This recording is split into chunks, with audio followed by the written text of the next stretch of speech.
Hey everybody, we are the Pearson Cusack Real Estate Group. I'm Shawn C. I thought I was Shawn C. No, I'm Jamie P. So today we are going to bring you a little segment on love letters. Builder, agent, whatever it is. Have you received these types of letters in the mail? We're going to kind of go over, we're going to pick a few. We've got a few in a pile. We want to know, do they work? Have you received these? Maybe somebody you know has even taken one of them. And it's interesting because I think that if you live in Studio City, or actually if you own a home, you are getting these letters every single week. I have clients. NANI?!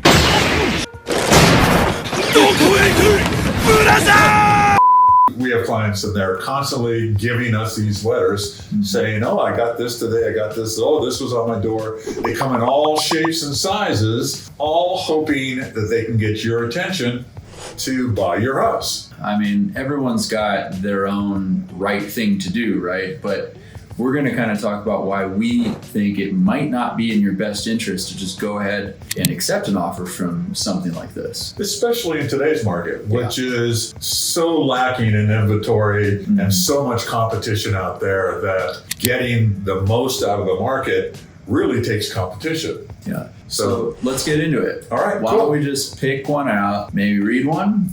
Sure. Read some tidbits? Sure. Okay. Let's see what it is. All right. Okay. So this one's kind of interesting.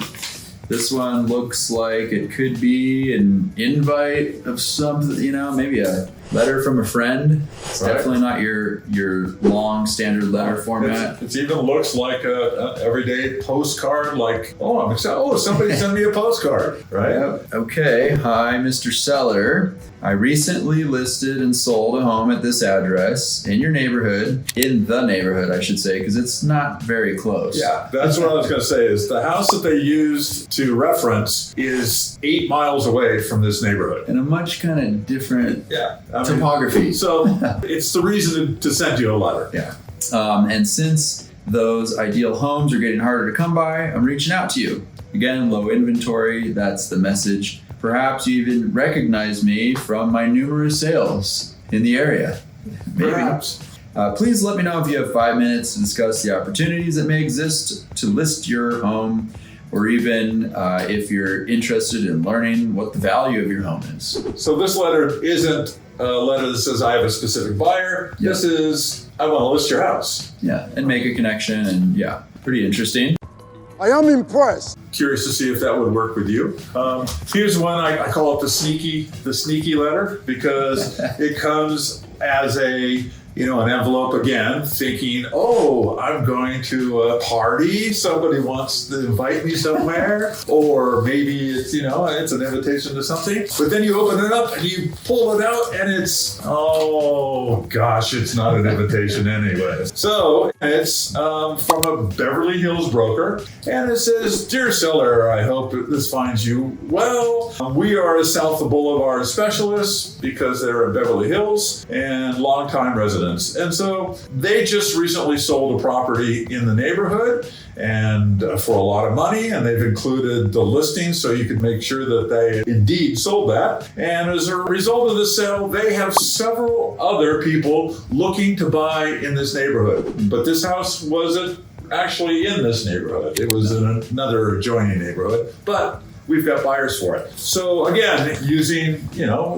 and not that we haven't tried to leverage our listings into other listings. Yeah. That's the nature of the beast. But it's a letter that they're sending to you saying, because I've listed something, you should list with me, or I have other buyers coming from that listing. And therefore I disguised it in this invitation-like thing so you would open this. So there's no wedding after all. Saved yourself $100 for a gift, though, right?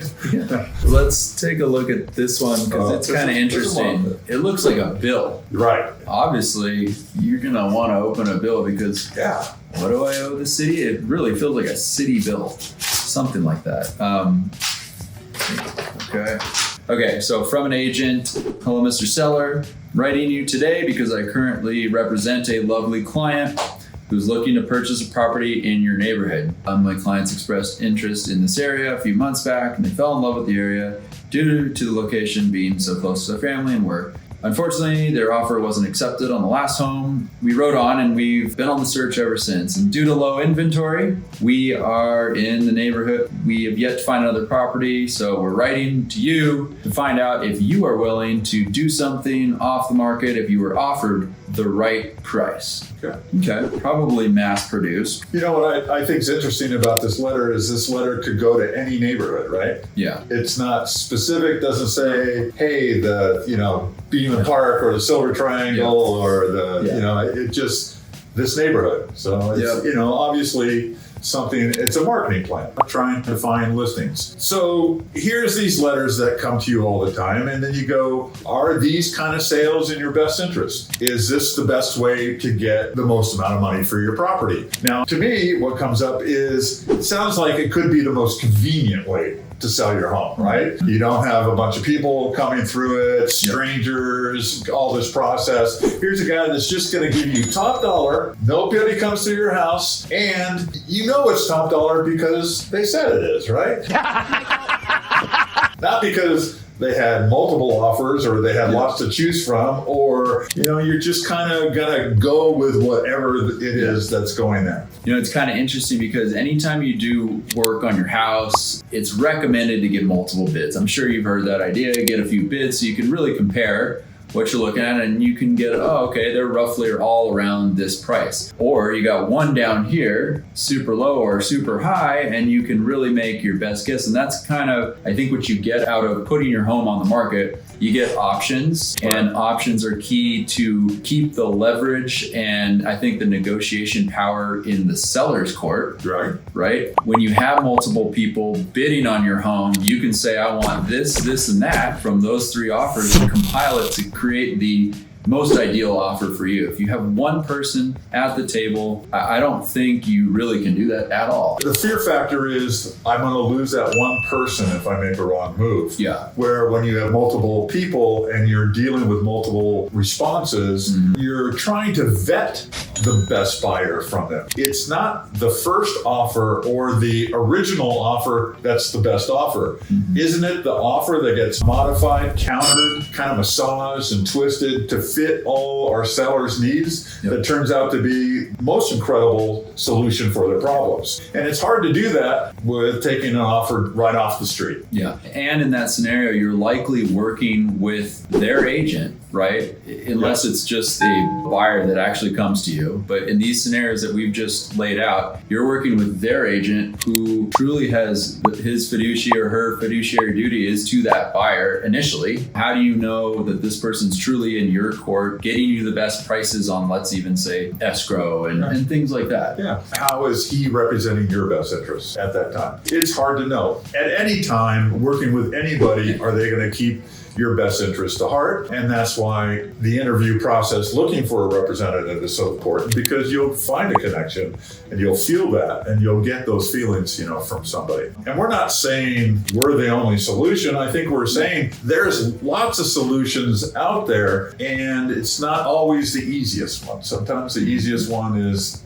just the easiest one. That's not the best one. Interestingly enough, in this market, we will often put something on the market, let's just say on a Tuesday or a Wednesday, and with the first showing, let's say on a Saturday or Sunday for open houses. Yes. In between that time, we are even, as agents, pressured by builders or other agents to accept an offer right away. Right. Which is almost a similar kind of scenario. Yeah. And we have been strict and stuck to our plan time and time again. And we've, I think every time, gotten far and above where that offer came in at. So if someone writes an offer, pushes it on your desk, this is the best offer you're going to get. We have consistent, and we can pull out the receipts. We have consistently received more than that after what we just talked about, gone through the negotiation process. So that's almost like the proof is in the pudding right there that these offers, these types of offers where it's just sign on the dotted line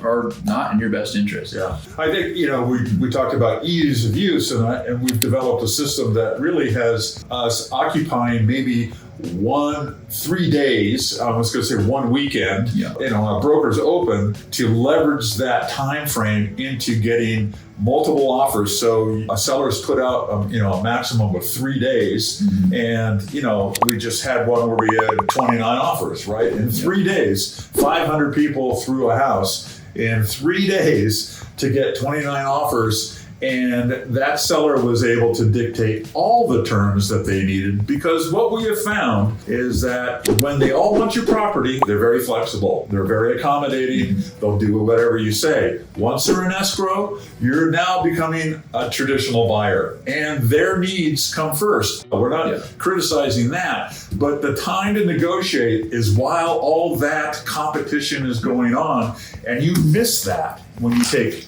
something off the street like that. And not to keep harping on it, but this is a huge asset likely of yours, most people's biggest asset. And to give away even a percentage of it, because this was the easy route, you've spent years building this equity and you've made the right move by buying a piece of property. We always advise, just stick to the process. Here's the plan. It will work. All that money is yours. Don't give it away. Absolutely. Something popped in my head. It's almost like going to the pawn shop, right? This is my pawn shop.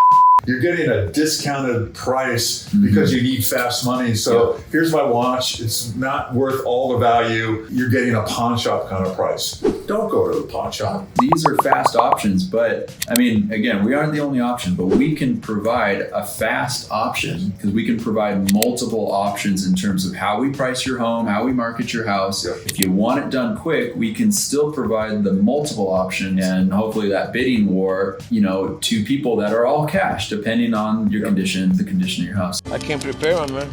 So those options are still available with putting your home on the market. The builders that are writing you these letters, they will be at the table if we price it right.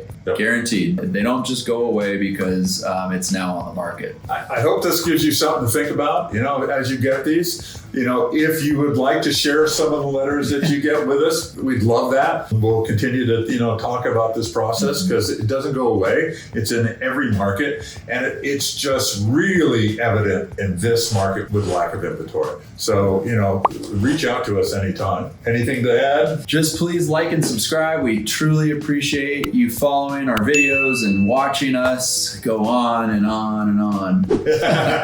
No, but we hope it's informational, and we're always here to help. Feel free to reach out anytime. All right, JVP. Shawn C. Pearson Cusack Real Estate Group. Make it a great day. See ya.